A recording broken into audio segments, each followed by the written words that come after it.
why do we use this noodle for mac and cheese? Do you want the spoon? Oh, it's here. Very good. Got it.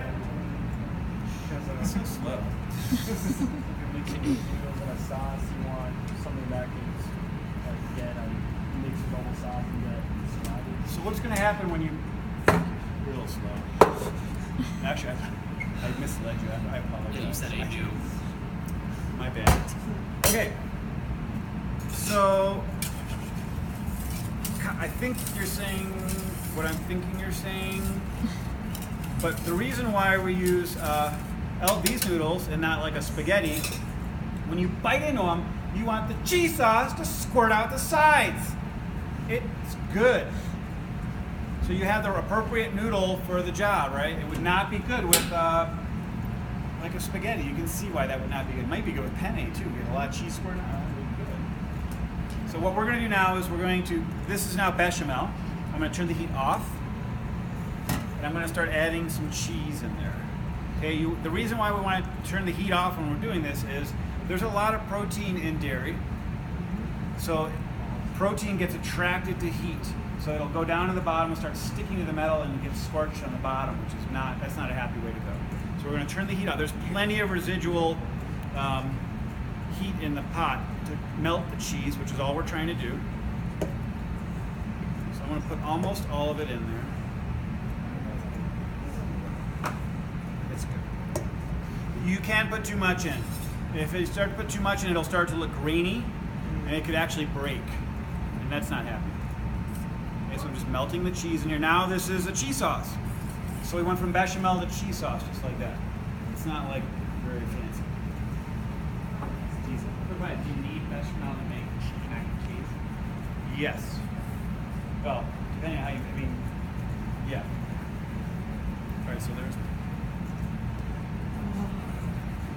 I want to make a swimming pool of this. I want to fill up the natatorium, and we can make some... I eat it all. I know, right?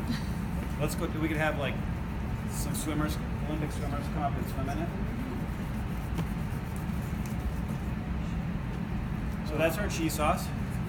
Looks good. It's a little thick because I know as we're baking it, it's going to dry out a little bit. So I'm going to actually add all this now. Because you're looking for a consistency.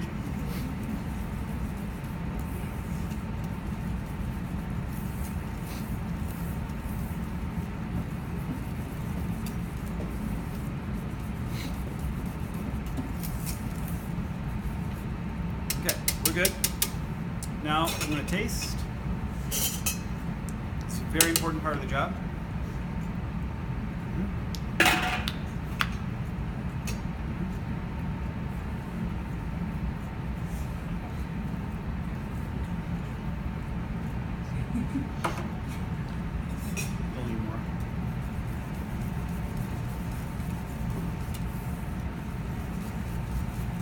If I'd added lemon juice and cream into bechamel, now you have cream sauce.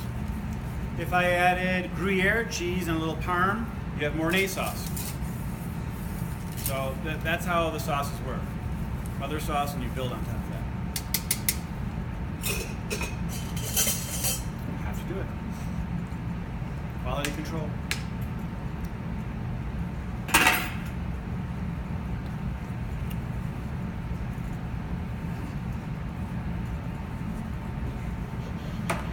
Only 7% of you look when I do that.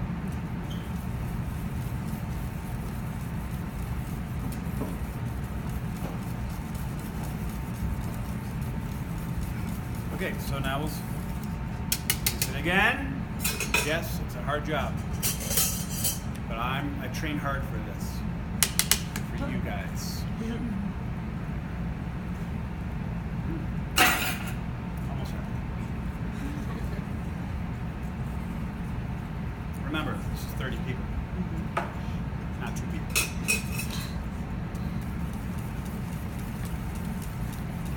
So the rule of thumb is taste, season, taste. Not season, season, whoops. You get that? Oh, it's still covered. Thanks. Again. Good. So now what we're going to do is I'm going to put the noodles in here.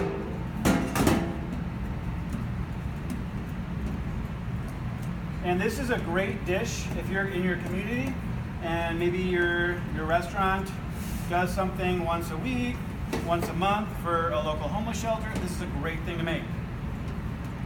It's fairly inexpensive and for the smile factor. So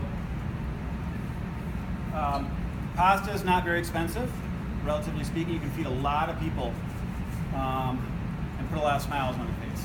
So that's how you look at ingredients, all right? Dollars per smile. So imagine I have not been ever that down and out, but I imagine if I was for a few minutes, you might just, have some good stuff. So now we have our pasta, we have our sauce. I have to stir it up again. Let's put more salt in there. It's probably good.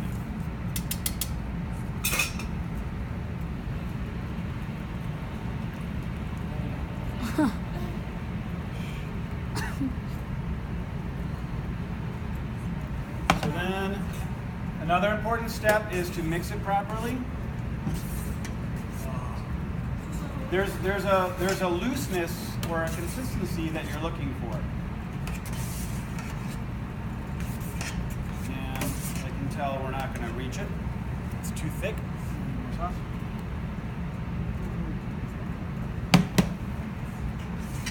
So I'll try and describe it so you can. And it's that Goldilocks zone, right? You're always thinking about what are we looking for? Remember, some of that sauce is going inside each of those noodles, so you're going to lose some of the outside sauce.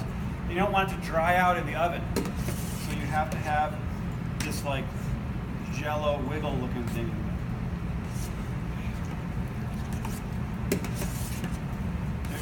You can put too much in, and it would just not be so yummy. They're like breadcrumbs on the top. That's a good idea. You should do that. I like the way you think. Huh. Funny. Good time. I know. All right, so here we have our standard hotel pan, right? What we're going to do is spray it. This is just like an oil spray, and it's you don't want to get this on your skin, so I'll do it over it, but it's actually not bad. It's really good for you. But this is helpful because more for your dishwasher. Yeah. Because it sucks when it's all baked on there and they're scrubbing for hours. They will not be happy. So it doesn't do anything to the product really.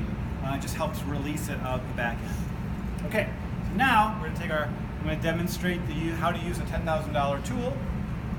So again, going back to what we talked about before, I'm going to pour this in the pan.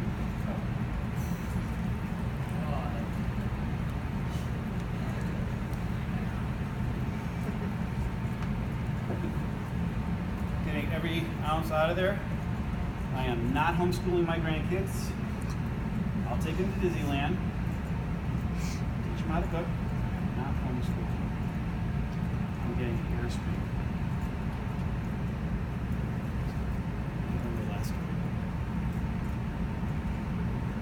And I'll come visit you guys. With my grandkids. You babysit. Seriously, you can babysit. My grandkids. Okay, now, we're not done yet. So this is my piece right here. No, but you do want to spread it out and make sure it's nice and even. I love that sound. I like that noise. Yeah, mac and cheese sound. You don't like it? I like mac and cheese. It's a good sound. So far, it sounds good. Okay. Then we're going to sprinkle some breadcrumbs. These are Japanese breadcrumbs. They're from Japan. No, they're not. They're just calling that. It's a style of breadcrumbs. They're called panko.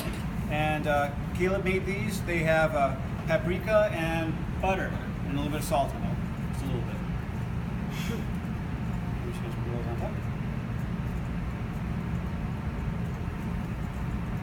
You don't want too much.